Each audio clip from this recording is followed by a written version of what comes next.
overlooked it. Thank you.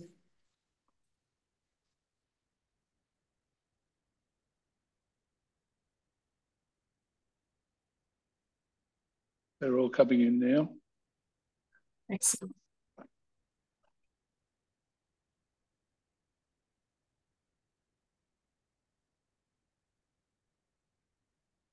Hi, Nikia. Hi, Tanya. How are you? I'm good, thank you. How are you?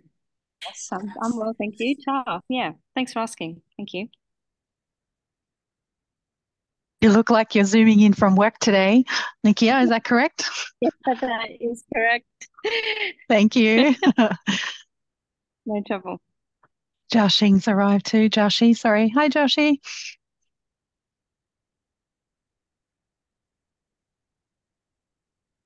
Hello. Hey, so it's right on 1 o'clock, and I know that we've just been advised a number of people have joined the session. So I think we might start, because this session has a lot of content that we would like to cover.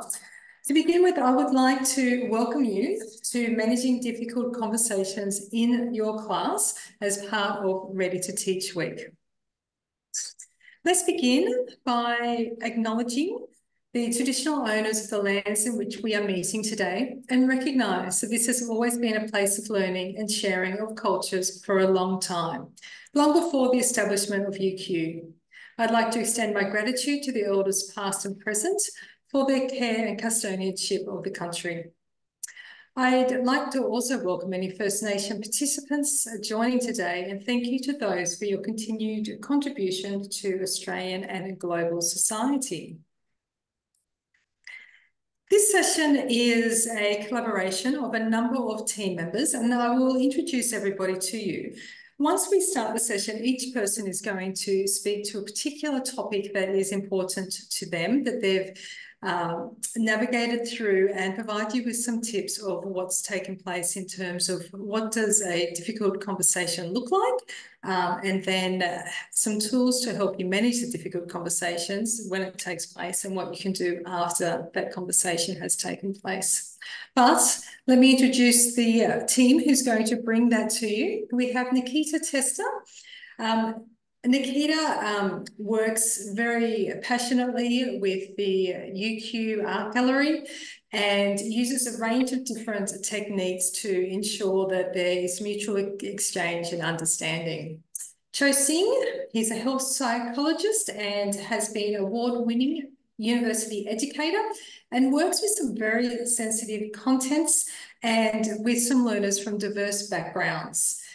Culturally and professionally. So he's bringing his expertise of how to have those conversations and what that can look like. Dr. Christina Golit. Christina teaches the first year students within education in a compulsory course. And the course is all about having the students question the educational success that they have had to date, and then looking at how that has taken place without upsetting them and looking at the biases within that. We have Amber Forsyth, learning designer within HASS in Italy. And I'm Tanya Henry, for those of you whom I have not yet met. I'm a learning designer within Italy. And behind the scenes, we have my colleague Peter Rutherford, who is managing all the chats and making sure that everything works from a technical point of view.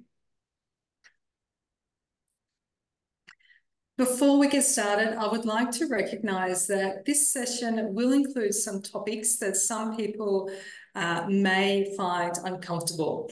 Throughout the session, if you are triggered by anything that is being presented, we completely understand and will encourage you to take a break from the session if you feel uncomfortable at any point in time. There are a series of self-care tips that we're going to be talking about at the end of the session to ensure that people know how to care for yourself and care for others should you experience anything that you are uncomfortable with.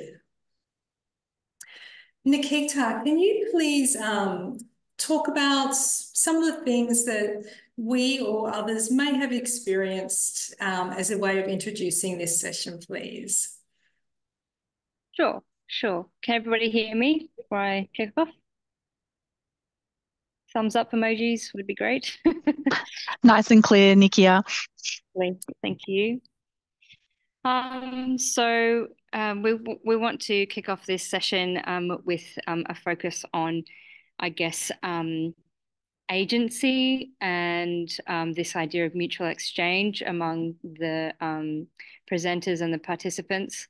And we would love to kind of gauge your experiences as the participants.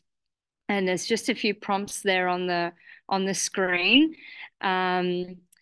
And so as I move through each one, if you'd like to participate by either adding a comment into the chat or pressing the thumbs up emoji if you have experienced one of these, any of these particular types of scenarios, that would be amazing. So the first one there is having overheard a student in your class perhaps make a racist, homophobic, misogynistic or anti-religious comment or insult. Anybody wants to jump in there?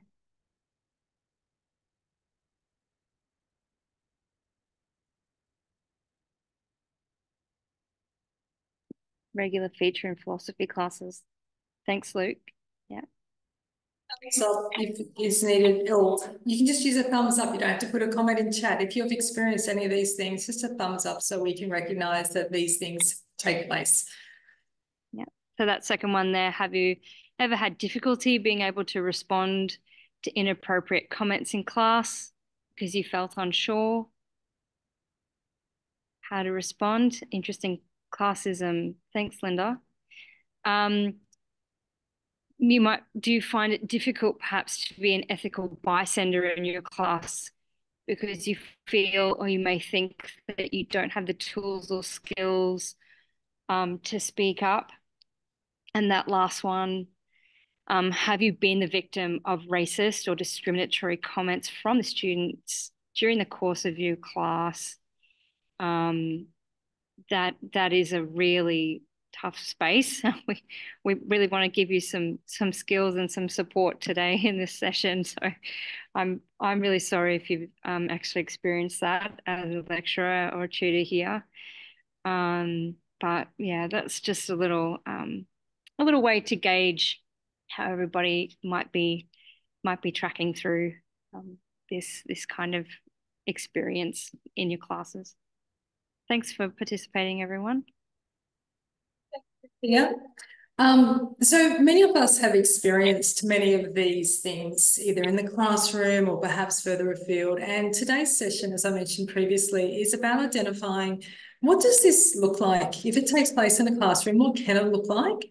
And how can we respond, whether that is a comment or a feeling that is aimed at us as teaching staff, or whether it's something that's aimed at another student. And what can we do? Like, how do we actually respond to that? So I'm going to ask Christina to share her thoughts.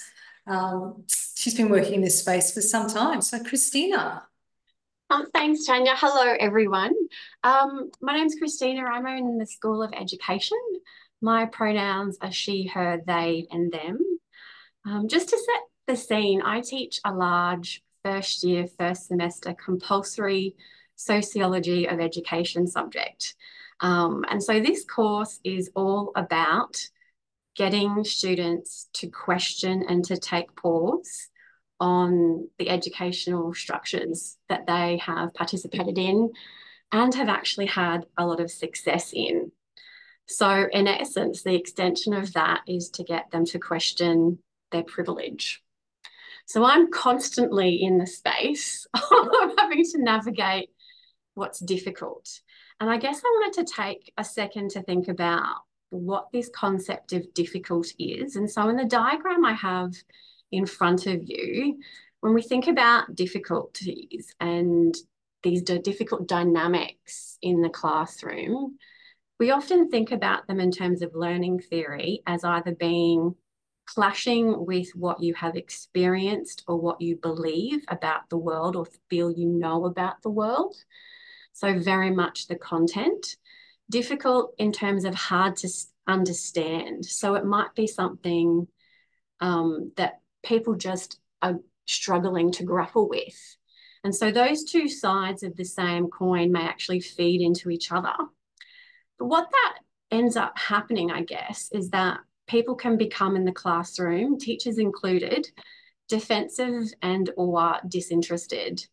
And we really want to shy away from being in the blue. And we want to try and think about staying in the orange. So I guess I think about this as being a challenging environment, not so much a difficult environment. And it's challenging because we have to think differently about what we're doing or how we approach it pedagogically, so we can help everyone, student and teacher, acquire new knowledge and skills. So how do we get to stay in the orange? Tanya, next slide, please.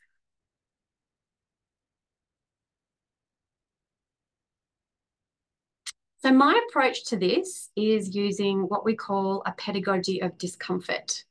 And so what that is all about is teaching your students to identify and use emotions to help them make sense of where they are at with their learning journey. And Joanne Bowler has written a fabulous book about this. So in the sociology of education, this kind of isn't a new issue. It's been around for a really long time because we tend to teach quite polemic topics. And so we've had to really think about how we approach this, how we engage with this without annoying people, because what we really want to do is have an intellectual conversation to expand what we see and to expand the skills that we have. And so teaching students how to harness their emotions when they're uncomfortable is where this pedagogy of discomfort comes from. Somewhere along the line, and I don't know where, there's this idea that's sort of fostered around everywhere that learning is always fun. And I'm not here to say learning can't be fun or that it shouldn't be fun. You know, I'm in the School of Education. Of course, I want things to be fun, but at the same time, having a conversation with students to say, well, actually, often learning new things is uncomfortable. And that's kind of where the magic happens. And so this is actually the conversation I have with my students day one of classes, and talk about the fact that this course, we're going to tackle difficult content and it's likely going to make you feel uncomfortable. And I actually talk to them about what a pedagogy of discomfort is.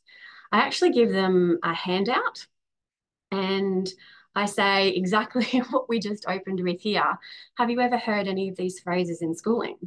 Have you ever heard any of these things?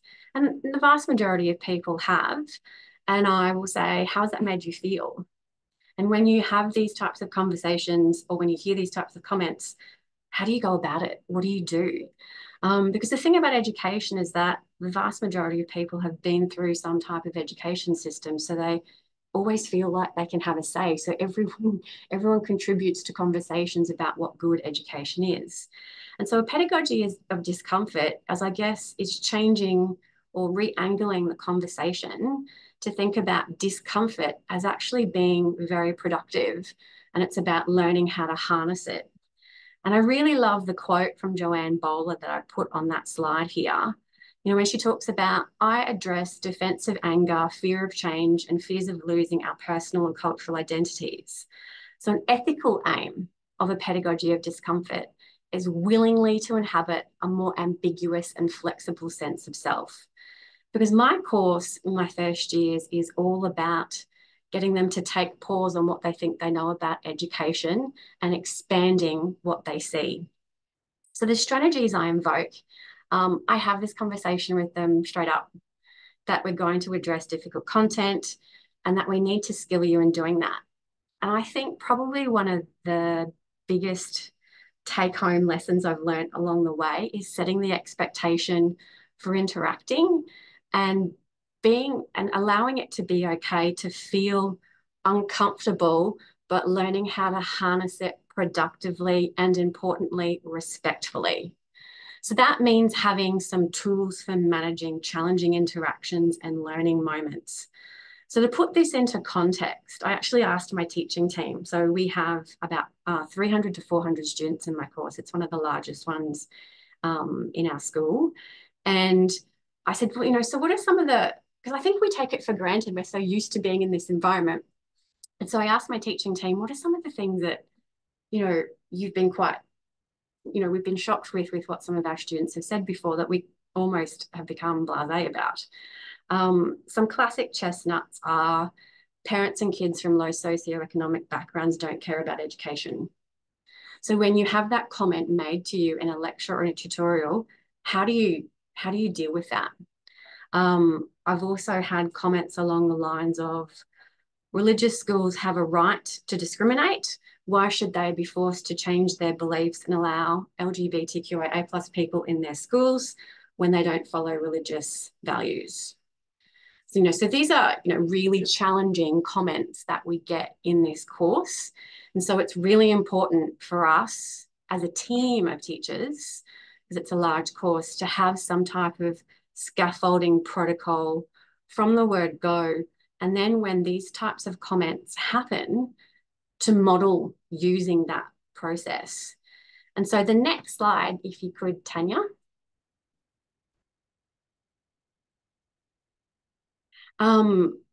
This is the process I use with my students. And I, again, give this to them from day one. And I talk about what this is and what this looks like. And it's, you know, come from a couple of older sources, but they're really good. So we use the process of reflective skepticism, which is the sociology of ed term for it, which is basically a process for critical reflection. And so I say, when you make a claim, it's all about unpacking the assumptions that sit behind it. So it's also about understanding where you're coming from so you can have a respectful dialogue with someone else who may not be bringing the same assumptions to the table.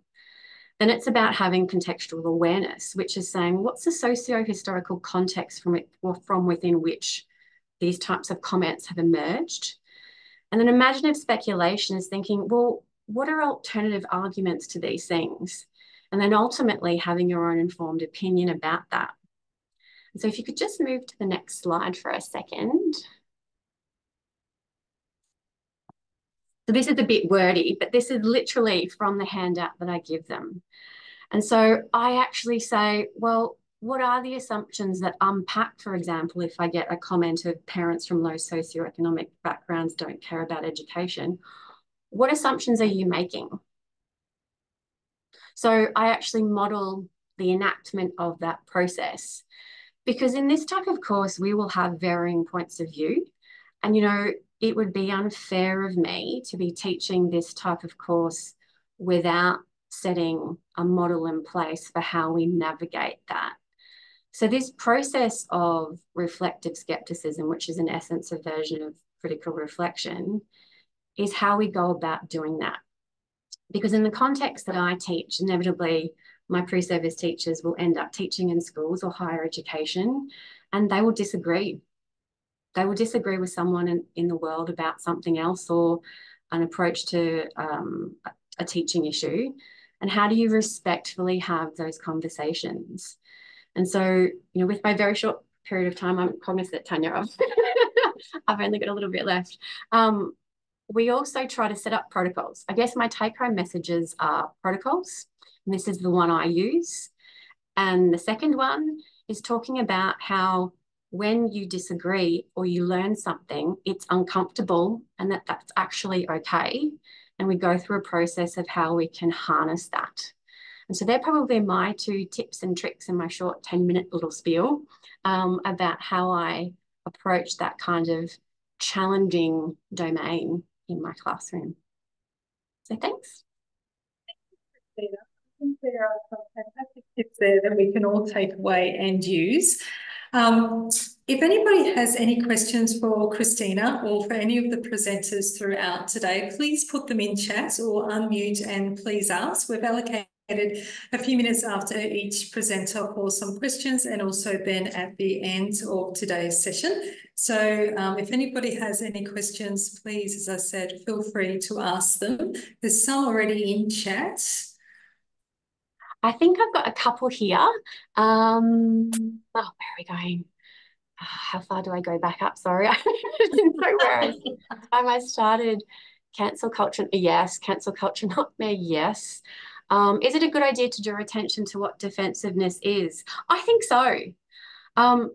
I think it's a good idea because defensiveness is also part of other emotions that can come along with that, such as anger. So if you are faced with information that clashes with your worldview, and you feel uncomfortable, what is that uncomfortableness telling you? And so I try to teach the students that if you feel uncomfortable, what is it telling you methodologically about this situation? So is it because you have not had that lived experience? Is it because you actually disagree with the premise that they're coming from?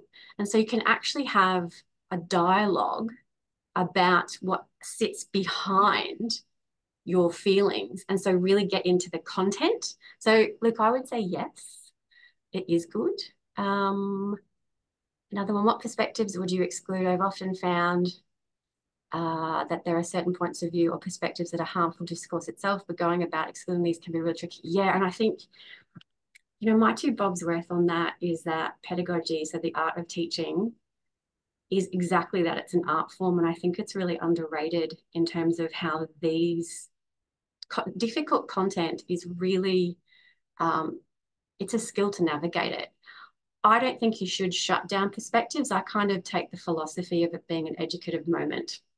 And so if a student is going to publicly say something, I will literally model that process of reflective skepticism and saying, well, that's really interesting that you have that.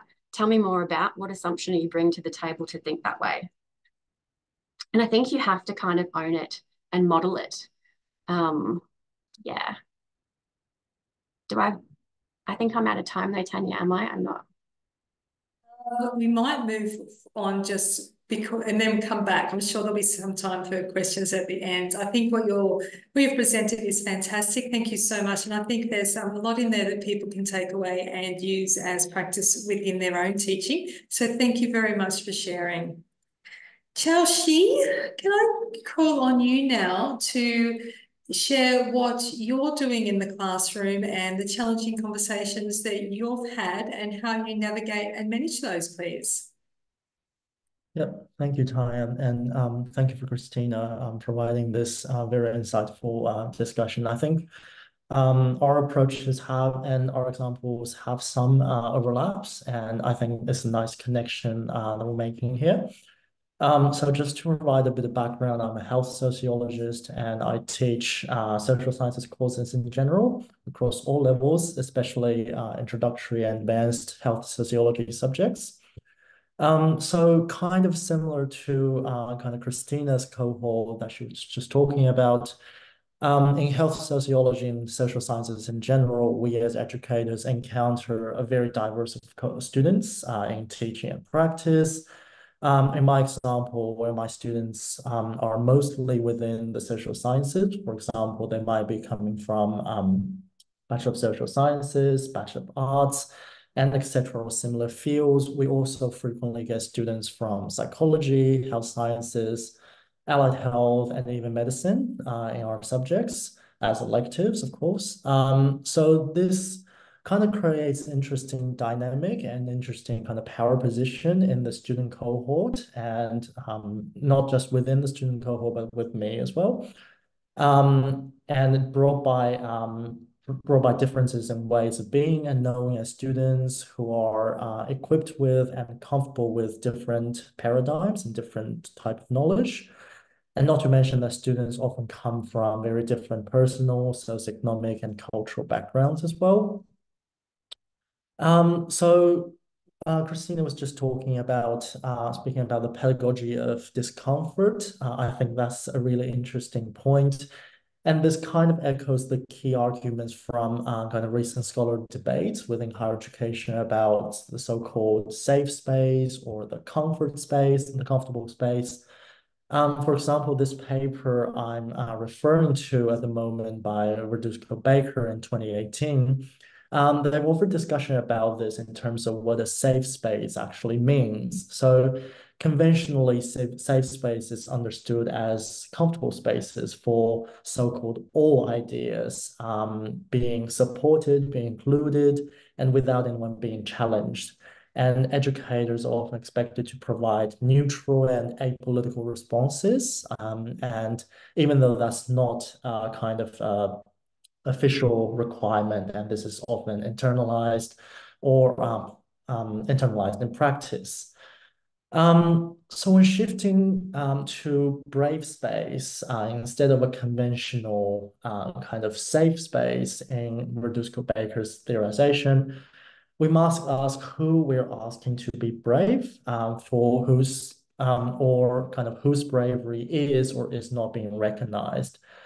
Calling in those who have lived experiences to educate who make problematic claims can be quite unfair, and because it requires additional intellectual and emotional labor. And moving forward, instead of silencing them or leave these so-called problematic claims to be, we might want to start using problematic claims as educational opportunities. Based on kind of my observation, those problematic statements within the classroom, especially in sociological ones, they're often directed to, for example, individuals or certain groups of individuals and make these claims on a micro level. For example, I've heard in my classroom that claims about, and I quote, homeless people are just lazy, they just need to get a job when discussing the issue of housing. In sociology class, it is actually great to encourage students to think sociologically and beyond the individual and the micro, but also the structural and the macro level of issues. So I have used this current slide in some of the introductory health sociology classroom to set expectations of how I would step in and how would I be calling myself in as the brave instructor when dealing with so-called difficult conversations. If we could please move to the next slide, I'll use an example from my classroom, a kind of in a more advanced sociology classroom to illustrate how do I apply this kind of concept in my teaching. So this happened in one of the advanced health sociology workshops. At the point, there were about 15 students in the classroom, it's a relatively small class. A student, a male student from a science background, started this kind of comment when we were discussing gender inequality. So what he said was, I'm not too sure about the gender pay gap you just mentioned. I think the gender pay gap exists because women in general choose to participate in lower paying jobs. Clearly, we recognize that this is a statement that's not clearly very appropriate. But I want to point out there's several things to unpack here. So from the perspective of educator, this is a comment about gender equality or gender inequality, and it's clearly a question that lends itself to sociological thinking. Like the paper I've just introduced, instead of silencing this problematic statement, we can choose to consider it and address it as an educational opportunity. Although I adopt the approach of a modified brave space that calls myself as the instructor in, I do not shy away from the potential contributions from the students. As what Pablo Freire would say, that educators should not position themselves as the sole holder of knowledge. So in this situation, to start with, I do not start with exercising my authority as the lecturer, but I invited the class to see if they have anything in response. Many of the other students are from a humanities and social sciences background, and one of the students responded. She said, no, you will also need to consider other social aspects, but she did not continue to elaborate. And I think I saw a comment from Linda earlier in the chat about how to kind of avoid these kind of problematic comments to pile on once they initiate. And I acknowledge this is quite a small class, but I think that kind of educational philosophy of knowing when to step in can be really useful. And engaging with this kind of difficult conversation requires a heightened sensitivity here. Whilst I do not have the first person experience in this very particular topic because I'm not a woman, I have the relevant expertise to illustrate this issue from a sociological instead of an individual perspective. And after the student's response to the initial claim, I went online and presented this infographic made by the Workplace Gender Equity Agency. And because I think it is important that materials or the evidence that we're showing that we use to address these difficult conversations, they need to be relevant and able to speak to the students' paradigm or their kind of zone or knowledge of comfort. In this case, I presented this infographic and a range of other resources that provided actual data about gender pay gap, how it impacts women, and this spoke to a paradigm, spoke in a way that student is comfortable and somewhat familiar with, considering their kind of scientific background and unfamiliarity with the social sciences in general. The kind of second thing I did was to return to the students and to list some of his assumptions embedded in this comment. And the student actually responded, said he has never thought about this before. He offered this comment purely because this is something that I have observed in the kind of pre-med program, one that is individually situated and specific to the kind of science and medical field, or very prevalent in the science and medical field. This then becomes a great opportunity for the student and the class to have a discussion about more specifically the gender inequality within the field of medicine and health sciences. And we ended up going to more details in terms of the challenges and barriers women face, in particular, to participate and succeed in such careers. Could we move to the next slide, please? Thank you. It is one thing to start and respond to these difficult conversations on the spot, but I think it's also important to sustain and engage students continuously in these conversations. So drawing on what, like Christina was talking about, the pedagogy of discomfort, I do so by attempting to shift the power positions that's underpinning the students' contributions, whether they're problematic or not. So in the course design, actually, I do, based on the relevant course content about women's health, later in the semester, I collaborated with and invited the students to the UQ Integrated Pathology Center. While social sciences students are in general not more familiar with the content and discussion that we engage with in class, it is important to also bring them discomfort through dispositional learning. And not only did this bring so-called discomfort to social science students, it also empowered and brings science students some comfort to showcase their expertise, so they feel safer and braver to engage during the class. In kind of a summary, that engaging students in difficult conversations is not only about educating them and lecturing or challenging their conceptions. It can sometimes also about appreciating their expertise. And instead of silencing this input, I think we need to engage them continuously. I think that's a really important point.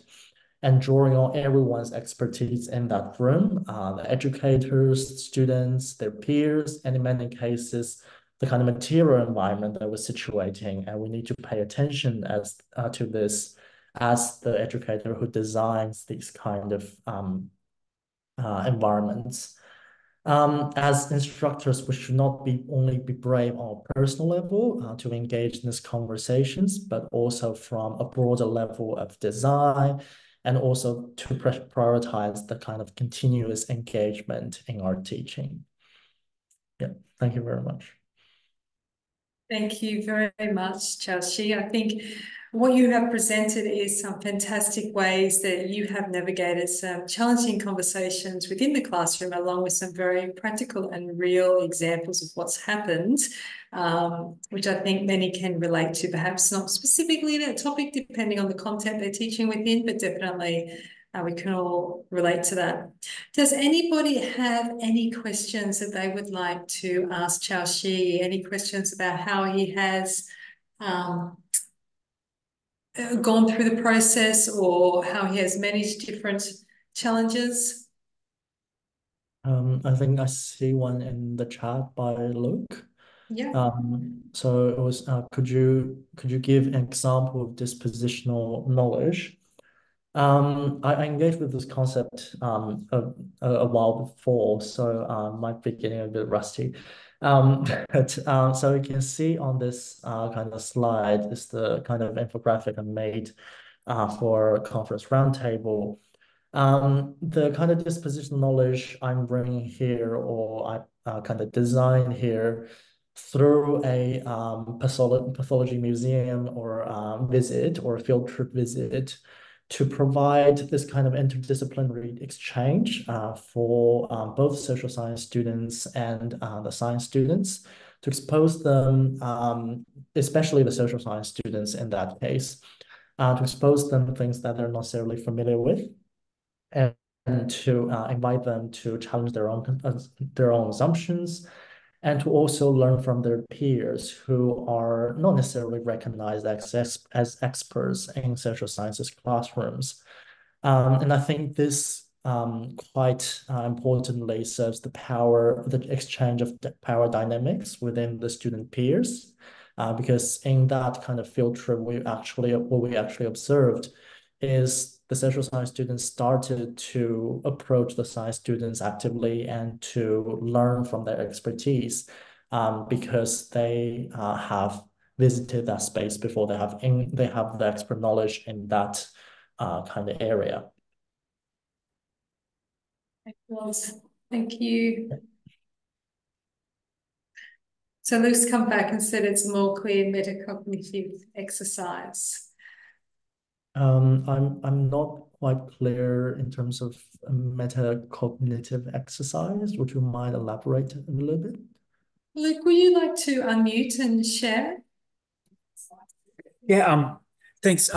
This is actually really fascinating. I'm really interested to see the way that you're going about it. I actually just am making sense of this from my own knowledge base, which is looking at their dispositions and getting them to think about their dispositions, which is thinking about thinking, which is metacognition. Right. Yes. Yeah. Thank you. Thank you.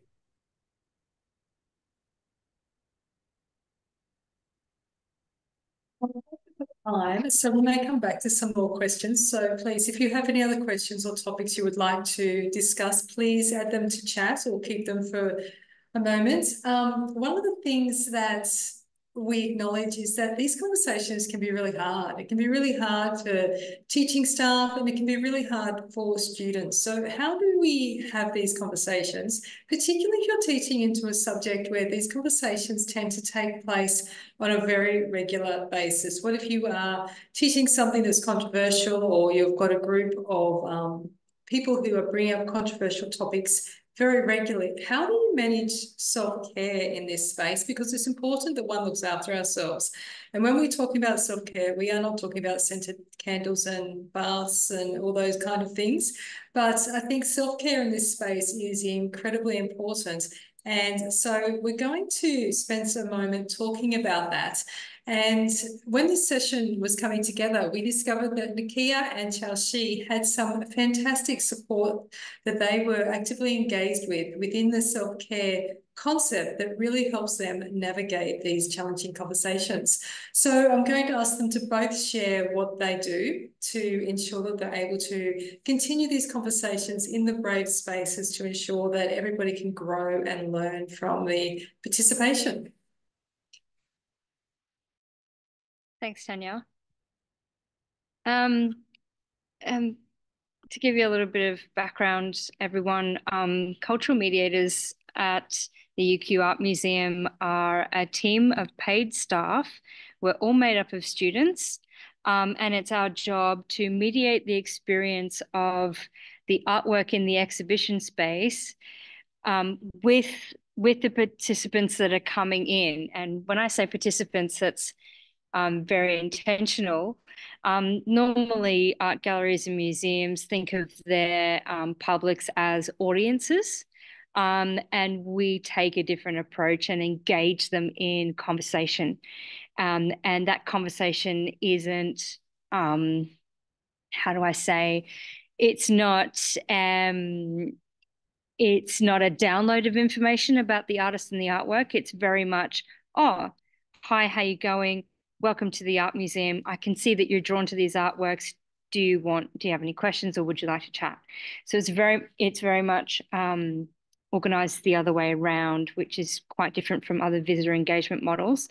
But to do that, we have had to scaffold into our mediation practice some very, very careful planning around self-care. You can see on the slide there, on your left-hand side, some of the tools that we use. So we have twice yearly paid reflection sessions. We have self-care planning updates with our supervisor, and that comes out of our self-care mediated plan. I don't know if you can see that. Can you see that there, that little booklet? So it's actually several pages long, and it has lots of space to respond to quite a number of different prompts. So they cover workplace self-care, work-life balance, and the booklet ranges from particular activities you can do to make sure that your self-care is prioritized at work and at home, creating boundaries, knowing what your triggers are, knowing how to communicate with your colleagues and your peers when you're triggered is very important for us as a mediator team. And then, of course, prioritizing well-being when you are triggered, and then getting into the nuts and bolts. So managing those difficult situations. We have a mediator support library that's full of, there's a digital one and a physical one too, so we can read up on areas that we're not quite sure of, like people from different cultural backgrounds, people from different ability backgrounds. So that's a really important thing, the resourcing. And then identifying the support within your community that you can access, whether that be building and communicating support within your team, or identifying where and when you need support. So for instance, the cultural mediation team identified that one of the exhibitions was bringing up a lot of questions around empathy and how to properly be empathetic. And we reached out to our team supervisor to say, hey, look, we feel like we need some training in this space. And we're very privileged to have a donor come on board and provide us with some money to actually train the team in empathy. So these kinds of things are very bespoke to the UQ Art Museum and to the mediated team, but there's some examples of ways that you might engage in your own practice, in your own self-care practice. So the little stretch of information, managing difficult conversations at the top right hand of the slide, that's a list of particular prompts that we have in our mediator reflection journals. We have these on us in the space when we're mediating. And if we need to, we can access these particular areas. We think of self-care as a proactive activity, meaning, yeah, if you set aside some serious time to be proactive about acknowledging where your personal boundaries are, figuring out what your triggers might be, getting on board on the same page with your supervisors and your peers inside your department or your faculty. These are all really, really useful things to make sure that your self-care is prioritized. If you could go to the next slide, Tanya.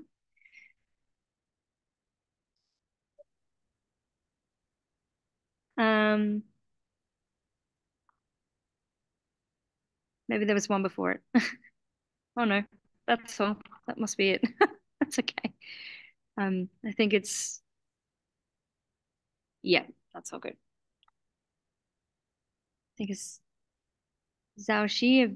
Have you got that slide there? Oh, no, I don't have slides. I think it's a kind of a resource slide after our yeah. Yeah, So in that's right. terms of yeah. Go to the next one, Tanya. That's fine. Thanks, love.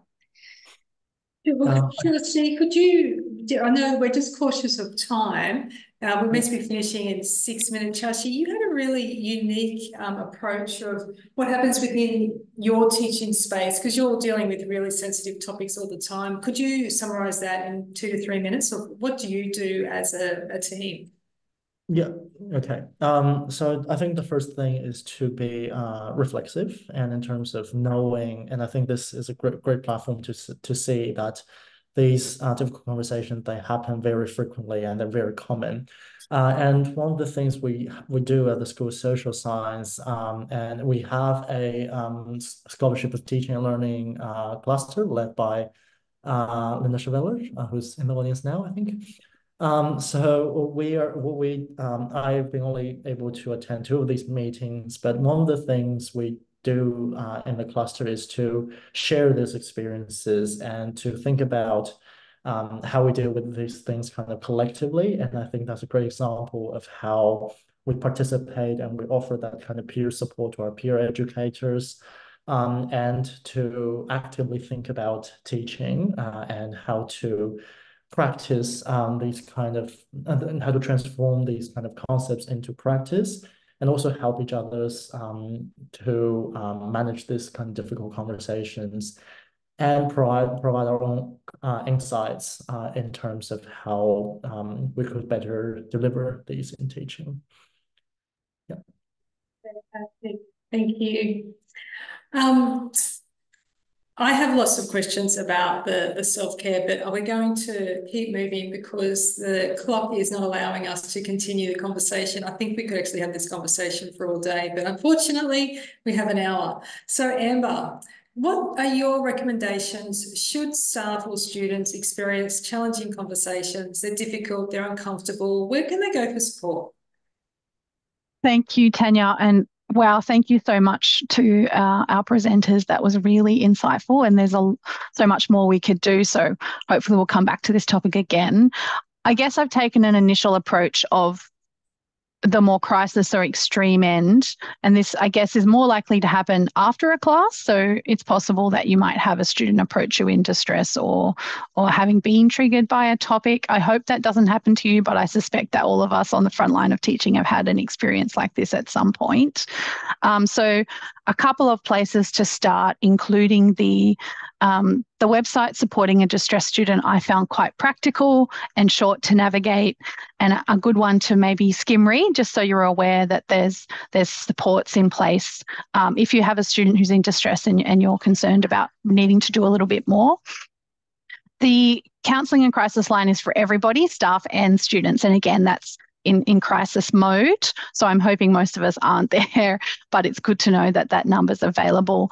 And then really the other resources I've provided are just a taster of what's available. And for me, they were more about building our own awareness around identifying comments in classrooms that are problematic. I think particularly if we don't have a social science or education background, we're developing our own awareness of the kinds of things that students might say in a classroom that can cause problems. So developing our own understanding of the LGBTQI community and the challenges that they face by joining the Ally Network training. It's probably some of the best training I've done while working at university. There's lots and lots of modules on workplace. You may have already engaged with some of the Aboriginal and Torres Strait Islander core competency modules. You might have just done the first 1 or 2, but that's something you might continue working on, carving out some time for. A new resource that some of you may already be familiar with is an open textbook. It's an interactive open textbook developed by Tracy Bunder and colleagues here at UQ with students as well. It was a partnership approach around the language of relationships. It's a very handy resource to dip into. You might even use some of those resources within your classroom conversations with students, or use it as a resource for students. So I'll leave it there. I am very confident there's a large number of people in this session today who have some other recommendations for places they might start. So feel free to share other resources if you've got them.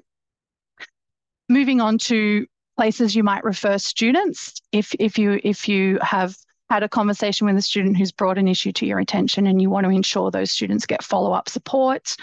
Again, the My UQ Crisis Support link is a very nice, practical, straightforward place to jump into when you're thinking, gosh, I'm not sure what to do next to help this student. And it's got options for a person who's in crisis, a person who's supporting someone in crisis. Again, we're working here at the extreme end, and I hope that doesn't happen for you, but it's good to know it's there. Maybe in my exploration of the UQ resources, I found it's very disparate. So my advice as someone who's supported students in the past is just start somewhere. Reach out to one of these organisations or divisions or services at the university, and someone will get you and your student where they need to be for the right type of support. Be persistent there.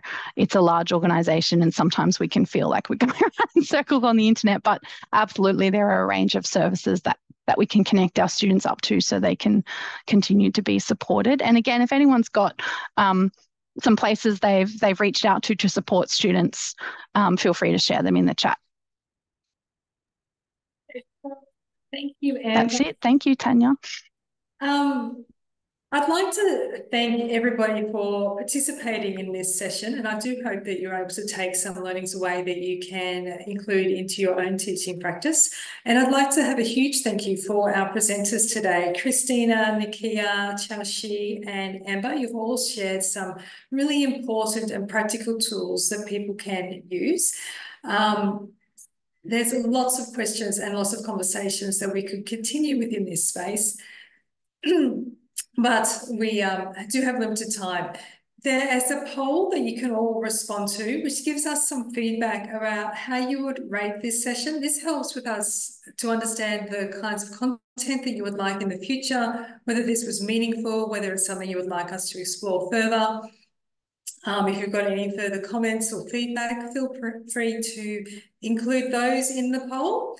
But thank you very much for everybody's involvement, and I hope that nobody needs to draw on the resources that Amber did use, and I'm apologising and sorry if anybody has had challenging conversations that have been upsetting, but thank you everybody, and I hope that we see you in future ready to teach sessions later this week. Thank you. Thank you. Thank you.